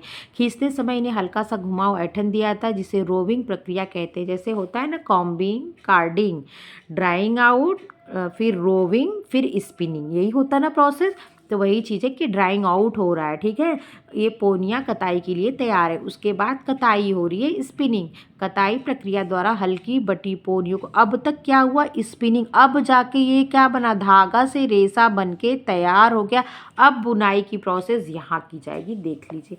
तो खींचा, उसके बाद बने, फिर क्या हुआ कताई, स्पिनिंग हुई। कताई प्रक्रिया द्वारा हल्की बटी पोनियों को खींचकर पतला धागा बनाया जाता है एवं ऐंठन दी जाती है। ऊनी वस्त्र के लिए धागे की कताई म्यूल फ्रेम पर की जाती है। ध्यान रखिएगा म्यूल फ्रेम पर क्या की जाती है। जब मैं आपको बताऊंगी ना बुनाई वगैरह वाला चैप्टर, जो बीच का मैं कह रही हूँ 7 चैप्टर में बाद में पढ़ाऊंगी, उसमें ये म्यूल फ्रेम और एक फ्रेम है उसकी बात की गई है। रिंग फ्रेम है कि ऐसे कुछ है।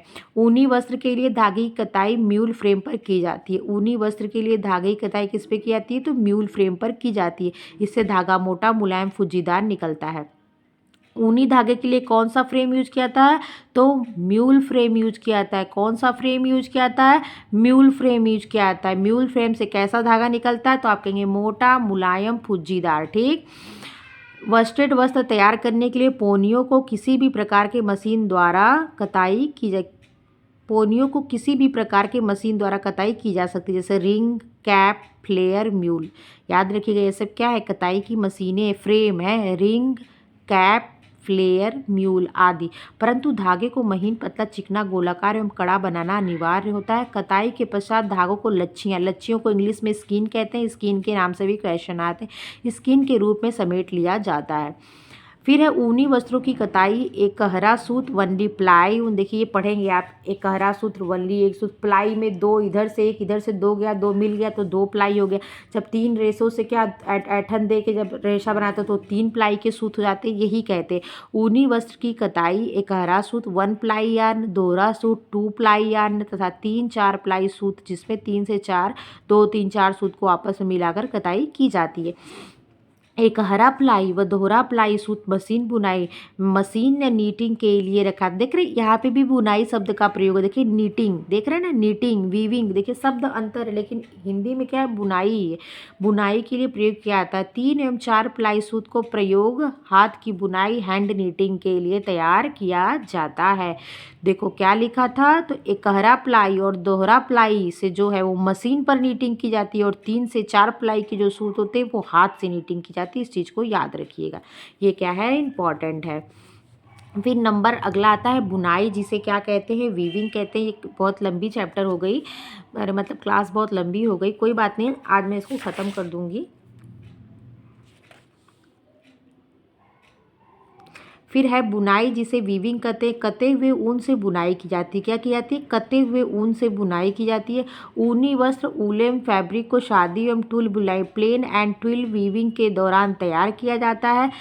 इसमें क्या, इसके लिए मोटे एवं फुज्जीदार ऊन का प्रयोग किया जाता है। धागों का परिमाणांक यार्न काउंट भी कम होता है। सतह पर रोए उठे होते हैं, जिससे बुनाई संबंधी दोष दृष्टिगोचर नहीं होता। इससे देख लीजिए क्या बनता है, तो पुलोवर, स्कर्ट, जैकेट, स्वेटर, कंबल आदि बनाए जाते हैं। इनकी कीमत अपेक्षाकृत कम होती है। वस्टेड वस्त्र प्रायः, वेरी इंपॉर्टेंट है, वेरी इंपॉर्टेंट, वस्टेड वस्त्र प्रायः ट्विल बुनाई का प्रयोग किया था। वस्टेड वस्त्र बनाने में किस बुनाई का प्रयोग किया जाता है? तो ट्विल बुनाई का प्रयोग किया जाता है। ठीक है, आज बस यहाँ तक मैं रहने देती हूँ। ये वीडियो बहुत लंबी हो जाएगी, आप बोर हो जाओगे। कल थोड़ा सा जितना बचेगा कल मैं खींच के इसको ख़त्म कर दूंगी चैप्टर को नेक्स्ट डे। ठीक है, मैं इसको ख़त्म कर दूंगी। फिर क्या करूँगी, फिर मैं आपका रेशम स्टार्ट करूँगी। रेशम छोटा है, नायलॉन स्टार्ट करूँगी, रेयान स्टार्ट करूँगी, नायलॉन, डेक्रान, एक्रिलिक, जितना भी है सारा कंप्लीट करा दूंगी आप लोगों को। ठीक है, सारा कंप्लीट कराने के बाद फिर सारे के क्वेश्चन कराऊंगी, एक एक करके बीच बीच में, या तो अलग से वीडियो एक डाल दिया करूँगी या करवाऊंगी, चाहे जैसे पर करवाऊंगी। ठीक है, उसके बाद परिसज्जाएँ स्टार्ट करूँगी। अगर आप लोग को मेरी वीडियो अच्छी लगी तो लाइक शेयर सब्सक्राइब कर दिया करिए, बीच में वीडियो स्किप मत करिया करिए, पूरा देखा करिए। और अगर देखने के लिए थैंक यू।